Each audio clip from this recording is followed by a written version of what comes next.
Red Bull have surprised the Formula 1 paddock by continuing their massive upgrade push with their RB21 at this weekend's Mexico Grand Prix, bringing a substantial upgrade package.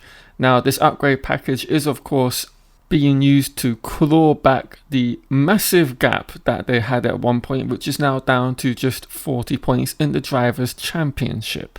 And there are many subtle as well as significant changes throughout the RB21, most notably on the engine cover through the cooling outlets, the brake ducts and the floor in its entirety.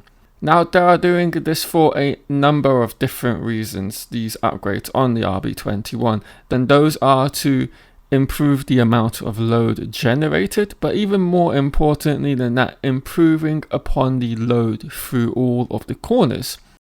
Now, what do we mean when we talk about roll in a corner? Now, this can happen in any speed range of corner: high speed, medium speed and a low speed. And what Red Bull are literally trying to get out of this improvement in roll through the corners is the consistency in terms of the feel and balance it gives Max. Essentially, the more predictable the roll is, the better you can literally drive through the corner. So it's looking and targeting an improvement in this aspect. And roll happens through all three corner phases: the corner entry, the mid-corner and the corner exit. And we won't know which speed range of corner are they targeting with this change, nor will we know what phase of the corner. But still, it is an important aspect that they're looking to make improvements to. Now, let's quickly go into how these upgrades look on the RB21, and let's start with the more simplistic upgrades. One of those is the brake duct. Now, this is more of a circuit specific one, which is literally about helping to improve the cooling aspect, as of course in Mexico there's a much higher altitude, 2,000 meters above the sea level, and therefore the air is a lot more thin than you would get at any other circuit on the calendar. So that is what they're doing. They've enlarged the brake duct for this aspect. The same can be said for the engine cover openings. Now, this looks, in terms of a comparison between the older version and this new one that they have in Mexico, very much also looking to improve the cooling, but also making sure that the way through which they've made these incredibly sculpted slits in the cooling lobe, it is about making sure that they're recovering mass flow in the ambient conditions that they encounter. So those are more reliability and circuit specific upgrades for this event. Now we actually get to what is more the performance upgrades, which we've been talking about at the beginning of this video, which is to the floor body and the floor edge wing. Now, on first glance, you may think, to your visual eye, they're not big changes, but actually when you get into very much more the details of what they've changed, it is a significant upgrade that they've brought. Now, this floor that they've brought to Mexico is an improvement on the previous one which they introduced back in Monza, if you remember. And it was the catalyst for this incredible run that they've gone on in terms of bringing back that gap between Piastri and Verstappen, which was over 100 points, down to just 40 with 5 rounds left to go. Now, they've made changes to the floor edge, bringing an additional vortex generator into a total of 5 up from 4. As well as that, they've also made changes to the actual side pod shape. Now, as you can see on the screen with this comparison, the shapes have undergone a dramatic difference, a dramatic change. Now, this is going to have an impact on the airflow through this particular region.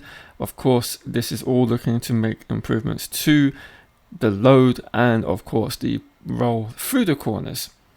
Now, how is this looking out on track? Well, that is the big question, and it's a little bit of a difficult one to answer currently, because of course with FP1 literally being a rookie test session and Max not being in the car, they really didn't have enough time to do the data gathering with Max in that session and then make subtle changes or big changes to the setup as a result of that.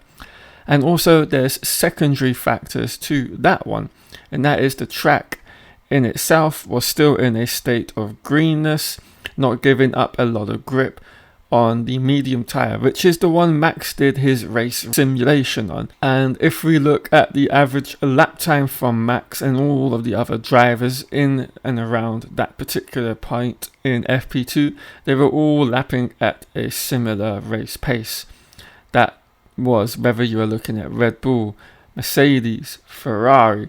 So it seems that was the level of grip that was available to every team, and they were all literally at a point of status quo with their lap times. Contrast that to McLaren, who went and did a race stint on the soft compound tyre.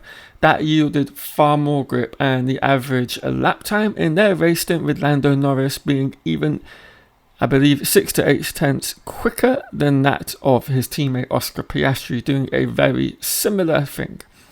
And the gap between the soft tyre run of Norris and that of Max Verstappen was over 1.5 seconds. So a considerable difference between the two compounds of tyres available this weekend. Do not expect to see the hard tyre, I don't think, used in the race if the track doesn't grip up and give more mechanical grip to the cars with the medium tyre. I think we're going to see a soft medium one-stop race instead of a medium hard one-stop race based on yesterday's evidence. But that can and does most of the times change. But that's something to be on the lookout for come FP3 later today. But I'm sure they will do some more race preparations, because of course they will have made setup changes, I'm sure, to the RB21 with all of the data they gathered yesterday. So it'll be very interesting to see how they look on race pace this morning. But all in all, it is quite clear to see Red Bull are not giving up on this world title. They've brought another major change and an upgrade for the Mexico Grand Prix, which could be the last one, but I'm sure if it brings them what they've been looking to get out of it, it is going to be another advantage in the favour of Red Bull. And only time will tell, with just 5 races remaining, whether they can do what at one point was the seemingly impossible and win a 5th Drivers' Championship in a row with Max Verstappen, something that hasn't been done in many seasons.